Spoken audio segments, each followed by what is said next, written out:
A leopard stood at the edge of the camp and looked at 8 sleeping people. The fire had fallen to a red bed of coals. The bodies on the ground were still beneath their hides, warm, unguarded, laid out in the open dark. Here was a meal that was not even running. The cat crouched just beyond the light. It watched. It weighed the distance. Then it melted back into the dark with nothing. That is the mystery. A sleeping human is one of the easiest kills in the valley. Yet most nights, wherever people and large predators share the same ground, the hunters remain beyond the light, and the sleepers wake untouched. Not because we are hidden. Not because our bodies become dangerous when we sleep. We are never weaker. Something else was holding that leopard back. Some old and invisible line it had learned not to cross without a very good reason. And the story of how humans drew that line, what it cost to hold it, and what happened on the nights it broke, begins with the soft bodies lying beside those dying coals. Look honestly at a sleeping human, the way a hungry animal would, and nothing about the picture explains our safety. By the plain measures a predator uses, we are an easy kill. We are slow. A big cat crosses the ground between the tree line and a sleeping body faster than a person can sit up. We have no armor. Our skin tears at the first raking blow. Our teeth are useless as weapons. Our nails are nothing, and we cannot see in the dark that these hunters own completely. Asleep, we lose even the little we have. No lookout behind the eyes. No readiness in the muscles. No awareness of the shape moving closer through the grass. And we are made largely of the thing predators want. A grown human is a substantial meal. Enough meat to matter to a lion or a bear weighing the cost of a hunt. In the lean seasons, when the herd's thin and the hunting fails, and a big carnivore is running on an empty stomach, a camp of sleeping people should look like the easiest calories on the landscape. No horns, no hooves, no speed, no fight until far too late. The cold arithmetic of the hunt says we should be taken often, easily, especially in the dark. And here is the part the comfortable version of this story leaves out. Sometimes we were. The record is not empty. There are places and years where the line broke, and the predators fed on people for months. And we will come to those, because they are not the exception to the rule. They are the thing that reveals what the rule is actually made of. But start with the ordinary night, the one where nothing happens, because that quiet is the real mystery. We should be prey. Overwhelmingly, night to night, we are left alone. The gap between those two facts is one of the strangest things about us. To feel how strange, you have to understand what the night was. For almost every creature that has ever lived, darkness belonged to the hunters. The lion sees when we are blind. The leopard moves through black forest without a sound. Night is when the ambush works, when the eyes at the edge of the firelight hold every advantage and the prey holds none. And sleep is the most defenseless thing a body does. To sleep is to switch yourself off. To lie down in the open dark and go still, in a world that hunts by exactly that, is to hand yourself over. Every prey animal on Earth knows this in its body, and pays a brutal price for it. They sleep in fragments, minutes at a time, snapping awake at every sound. Many barely lie down at all, dozing on their feet, ready to bolt mid-breath. A grazing animal on the open plain takes its rest in stolen scraps, because the ground is death and it knows the ground is death. Deep, long, unconscious sleep, the kind that repairs a body and clears a mind, is a luxury the hunted cannot afford, because the hunted animal that sleeps that deeply does not wake. And yet, for our size, we sleep like almost nothing else alive.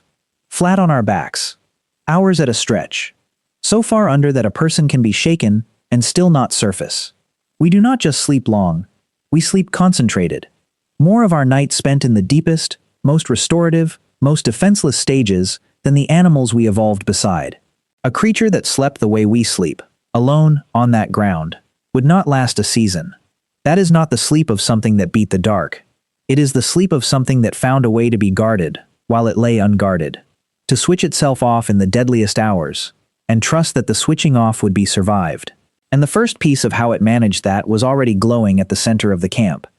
The fire was never only warmth. It was a wall the eyes in the dark would not cross. The big hunters do not merely dislike fire. Something in them gives way in front of it. A caution most of them carry, and a few, catastrophically, do not.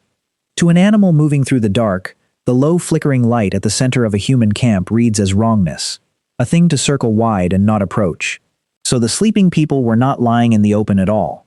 They lay inside a ring the leopard could see, but would not willingly enter. A border made of light, thrown out past the bodies into the dark. And the fire did more than repel. It blinded the hunt on its own terms. A predator that hunts by stealth needs the dark to hide its approach, and the fire took the dark away in a circle around the camp. Worse for the cat, staring into flame ruins the night vision it depends on. An animal that looks toward the light cannot see into the shadow beyond it. The fire took the predator's single greatest weapon, the dark itself, and switched it off in the one place it mattered. But fire is a hungry, fragile ally. It has to be fed. Wood does not gather itself, and a flame left alone sinks to coals and then to nothing, while the night still has hours to run. Which means the wall only held as long as someone stayed awake to hold it. The fire did not save the sleepers. A person feeding the fire saved the sleepers. And that person, not the flame, is the center of the whole answer. While the others went down into that deep, defenseless sleep, one did not. One sat near the coals with wood within reach, feeding the flame when it sank, eyes moving over the dark at the edge of the light. Not because they were braver than the rest, because it was their turn. And when the cold got into the bones and the eyelids grew heavy, they would wake the next person and lie down in the warm spot and let someone else hold the line. This is the thing no single animal on that landscape could do, and it changes everything. A lone creature that sleeps is undefended, always. There is no version of a solitary animal that both rests deeply and stays guarded, because it cannot be unconscious and watchful at the same time.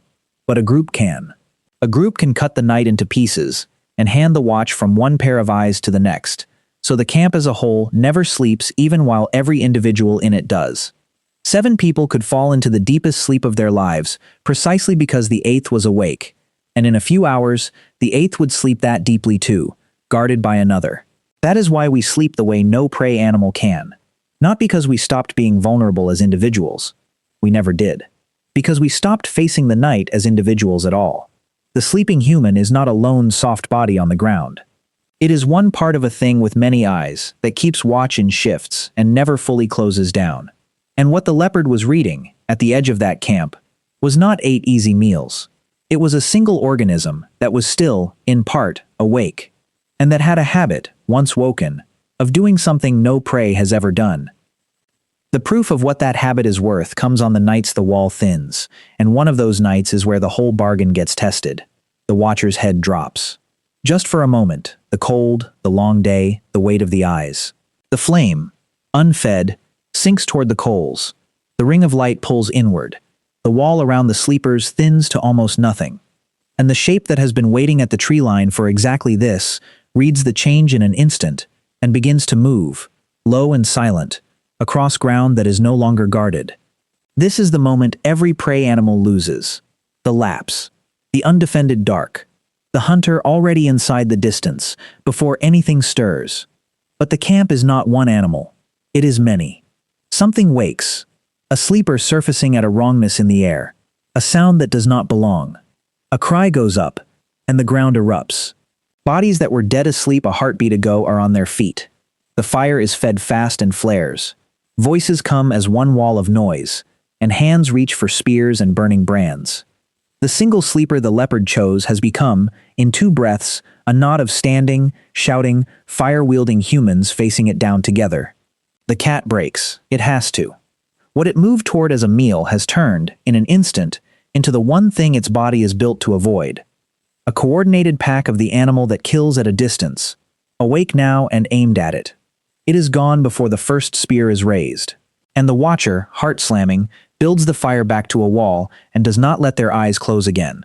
Because the line held tonight, but it held by a margin of seconds, and everyone around that fire knows exactly how thin the margin was. Step back from the near miss, because most nights hold nothing like it, and that emptiness is the real prize. Night after night, the watch is kept and nothing comes. The fire burns down and is fed and burns down again. The watcher sits with their own thoughts, listening to a valley that stays silent, and after a few hours, hands the watch on and lies down in the warm place and sleeps. No leopard, no lion, no shape at the edge of the light, just the slow turning of the night, and the breathing of people who are safe and do not know, in their sleep, how strange their safety is. This is what all of it was for. Not the drama of the charge driven off. That is rare, and rare is the whole point. The prize is the boredom. the long, unremarkable, uneventful dark in which nothing hunts you, repeated across a lifetime and 100 lifetimes, until a species that by every rule should sleep in terrified fragments learned instead to sleep like the dead. The empty night is not the absence of the story. The empty night is the story, the visible proof that the line is holding. And the predators changed to match it, though no animal among them ever knew it was changing. A lion raised in that valley never once made a meal of a person. It never watched its mother make one, never learned the taste, never stumbled onto the trick. To that lion, the upright shapes by the fire were simply not food, not out of fear in any single moment, but because the idea of hunting humans had quietly dropped out of the world it grew up in. A predator hunts what it was taught to hunt, what it saw work, what its mother showed it. People were none of those things. And the bold ones, the ones that did test the fire and the group and lost, they were the ones that did not live to raise cubs and pass the boldness on. Year by year, the taste for us was schooled out of the young and culled out of the reckless, from both directions at once, until it was simply gone. The line held so completely, for so long, that both sides forgot it had ever been drawn. But a rule this complete makes its exceptions unbearable, and the exceptions are where the real truth of it hides. Because sometimes a predator does cross the line, and when it does, the result is not a single lost night. It is a reign. In 1898, in what is now Kenya, 2 lions stopped avoiding a railway camp and began hunting the workers inside it, night after night, dragging men from their tents while the others listened. The killing ran for months. Work on the railway halted. Hundreds of men fled. For a time, 2 animals held a whole project hostage in the dark. And they were not the last. In the forests of northern India, single leopards and tigers ran up tolls of dozens, even over 100, emptying whole districts after nightfall, until people were afraid to step past their own doorways once the light failed. These are the stories that seem to break the rule. Look closely at how the animals were made, and they do the opposite. They prove it. Because man-eaters are, again and again, broken animals.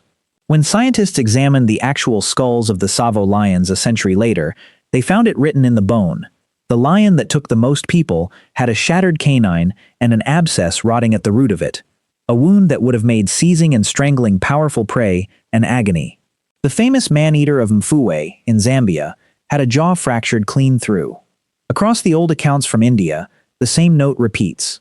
A tiger with broken teeth, a leopard crippled by a porcupine's quills, an animal too old or too injured for the chase. These were not healthy hunters choosing us. They were hunters who could no longer take anything else, driven to the one prey their whole kind avoids, by the only thing strong enough to override that avoidance, the certainty of starving otherwise. That is the tell. The man-eater is not evidence that the line is weak. It is a measure of exactly how much force it takes to break it. A whole, well-fed lion walks around the camp and takes the buffalo. Only an animal with a rotting jaw and nothing left to lose does the thing every instinct and every inherited lesson of its kind screams against. The rule is so strong that breaking it, most of the time, requires a broken animal. And that single fact tells you how strong the rule really is. And here is the price of the whole arrangement. The part the comfortable version leaves out. The safety was never free, and it was never certain. Every peaceful night rested on someone staying awake in the cold while the others slept. A debt paid over and over by the tired and the frightened and the ones who would rather have been sleeping, so that the group could have its deep, unguarded rest. The line that kept us alive was not a gift the world handed us. It was a wall we built and rebuilt every single night, by hand, out of fire and vigilance, and the willingness of one person to hold the dark, while the rest let go of it. And on the nights the wall failed, the fire that sank too low, the watcher whose eyes finally closed, the one child who wandered a few steps past the light, the old arithmetic came roaring straight back, and something in the dark collected the debt in full. This is why every people who ever lived beside big predators built more than a fire. Thorn walls, raised sleeping platforms, whole villages that pulled inward at dusk. They were not being timid. They were paying, in labor and fear, the true running cost of a rule that protected them only for as long as they kept feeding it. We did not escape being prey. We became the prey that is too much trouble to hunt, which is a different thing, and a far more fragile one, than being safe. Safety is a fact about your body. What we had was a fact about our behavior, and behavior can lapse. The wall was only ever as strong as the most tired person keeping watch on the worst night of the year, which leaves the last question. the one the whole night has been circling. If the line holds only while the fire burns and the watch is kept, then what made it strong enough to hold across our whole species, everywhere we went, for so long that even the predators forgot to try? The answer is not the fire, and it is not the watcher. It is what the watcher could call up out of the dark. The most dangerous thing in that valley was never the fire. It was us, awake, together, and coming. Go back to the leopard weighing the sleeping bodies, and ask what it was truly measuring. Not the meat, not the softness of the throats on the ground. It was measuring the aftermath.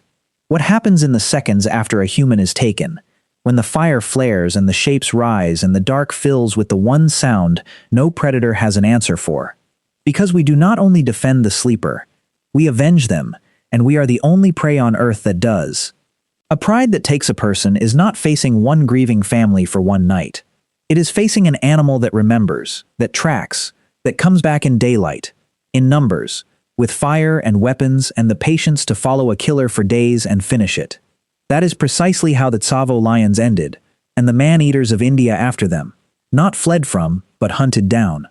Across the long history of us and them, the predators that developed a taste for people did not prosper and pass it on.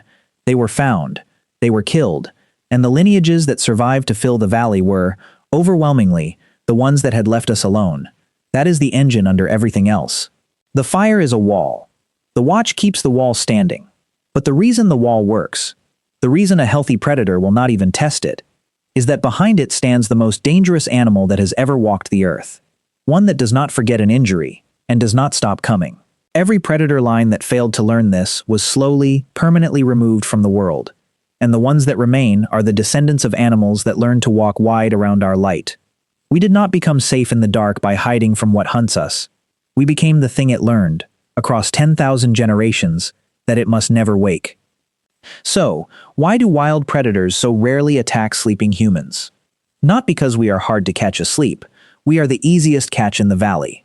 Not because our bodies frighten anything. They don't. The sleeping human is safe for reasons that have almost nothing to do with the sleeping human at all. It is safe because of the fire drawn around it, and the watcher holding that fire, and the group that turns in an instant from prey into a hunting party, and beneath all of it the long inherited caution carried by every predator that shares our land. The lesson, taught to the young and burned into the survivors, that we are the animal you do not touch, because the ones that touched us did not live to teach their own. The vulnerability was always real. We just answered it with something no other prey ever had. We answered it together. That is the whole of it. A single human is a soft, slow, easy meal, and would not survive one season alone in that dark valley. But we were never meant to face the night as single humans. We faced it as a group that keeps a fire, splits the watch, defends its own, and avenges what it loses. And that group became so dangerous to hunt that the predators of the world, mostly, quietly, across countless generations, learned to let us sleep. Not out of mercy, out of arithmetic. The leopard that walked away had done the one sum every survivor of its kind is shaped to do, that this meal costs more than it gives, and that the animal you wake to take it may be the last thing you ever hunt. The sleepers never knew the leopard came. That is the quiet miracle of it, that safety, when it works, feels like nothing at all. They woke to an ordinary morning, to cold ash and gray light and the ache of the ground, and they did not know how close the dark had leaned in, or that a watcher's open eyes had turned it away, or that 100,000 years of standing together had taught the valley to let them be. They simply woke. That was the gift, and it was invisible, and it was everything. We still carry it. Every time you lie down in a locked house on a quiet street and fall into a sleep so deep the world disappears, you are doing the impossible thing, resting completely, defenseless, in a body a predator could still open in a second. You can do it because somewhere behind you, across an unbroken line of nights, someone always kept the watch. The fire became a wall, the wall became a door, the door became a lock, but underneath all of it is the same old arrangement from the same cold valley. You sleep because the group holds the dark, and the dark, long ago, learned to let you. The leopard is still out there. It still walks wide around our light. Mostly, it always will, because we taught it to, at a price, over a longer stretch of nights than the mind can hold. And on the rare night it forgets, we are reminded, hard, of what the quiet was always costing, and who was always paying it. If the deep reasons behind the safety we never think about are the kind of thing that stays with you, keep close. There is another quiet worth taking apart, and I'd like you here when we open it up.